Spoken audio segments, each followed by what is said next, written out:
or dahil irregular yung hormone system niya, meron talagang possibility na makatulong to.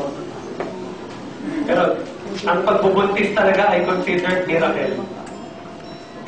Kahit minsan test tube ay hindi tumutuloy. Ang ginagawa namin dyan, workup muna ng hormones. Pag isa lalaki, check. Sperm count. Pag normal lahat, itatry namin ng artificial insemination. Tapos doon, yung test tube baby, yung pinakamahal sa States pa yung ginagawa. Even sa ganong klaseng technology, hindi 100% sure na yung test tube baby will carry on to term o kaya magiging normal o successful yung pregnancy. Kasi talaga ang pagbubuntis o childbirth, wala pa talagang exact science dyan eh. Naghuhula-hula lang. So mga OB, titignan nyo, magkakaiba-iba opinion yan. Tatry nila iba-ibang method. So talagang hindi po natin masasabi, pasubok din po ito. Meron na po akong 3 patients na kiniklaim nila nakatulong sa pagbubuntis. Pero dahil wala tayong scientific proof, hindi namin pwede siya talaga i-claim. Nagkataon, uminom sila ng Visa, tapos talaga nabuntis. Kung paano nangyari, hindi ko alam. Kaya hindi ko talaga pwede masabi na dahil sa Visa. Pero meron akong 3 sa lahat ng mga binigyan ko. Yung naririnig nyo pala sa mga buyers, testimony, katiting lang yan ha.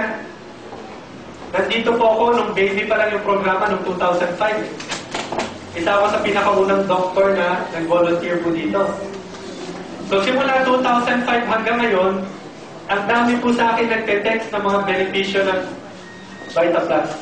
Yung nakikita niyo dyan na nasa folder na maraming gumaling, wala pa yan dun sa listahan ko po na ayaw magpakilala.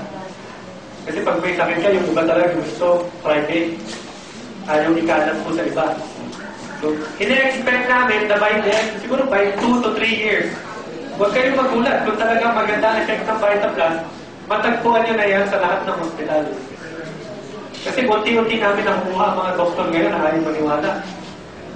Dok, tatanong po, paano po yung dinadialysis na tapos gumagamot niya ng ganyan, ay meron na akong nakita parang hindi na effective. Ganito po, ang dinadialysis, usually, dahil sira na po ang pareho ng kidney. Patay na po, nasira na. Bakit po? Ano ba pong effect ng kidney? Ano ba pong use ng kidney?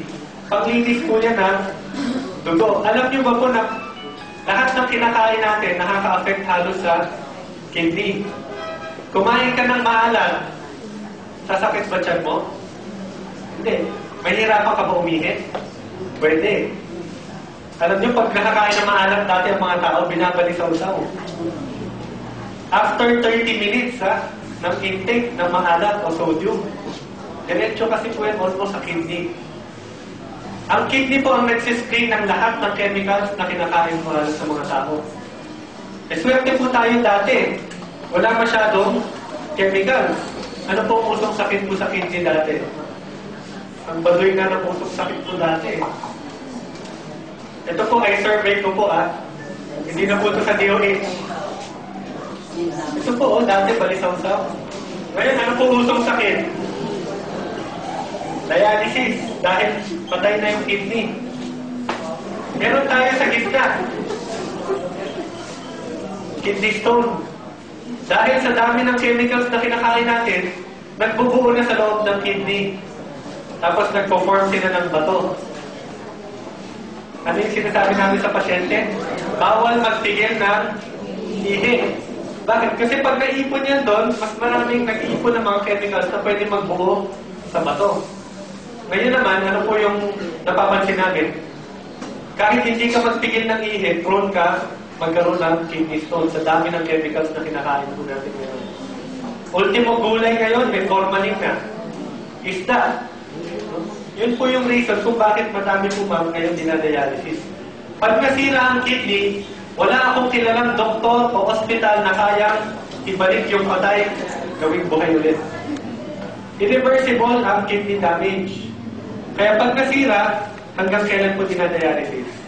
Yung matagal na po.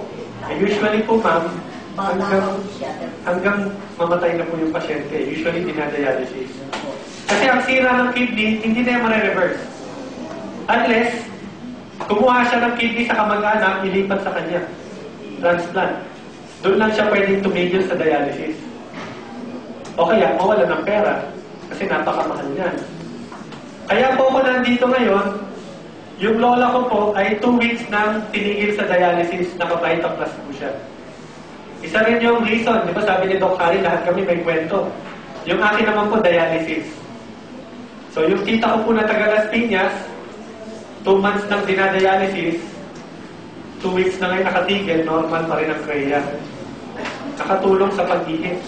May natitira pa kasi siyang part ng kidney na hindi pa talaga patay na nagapan namin.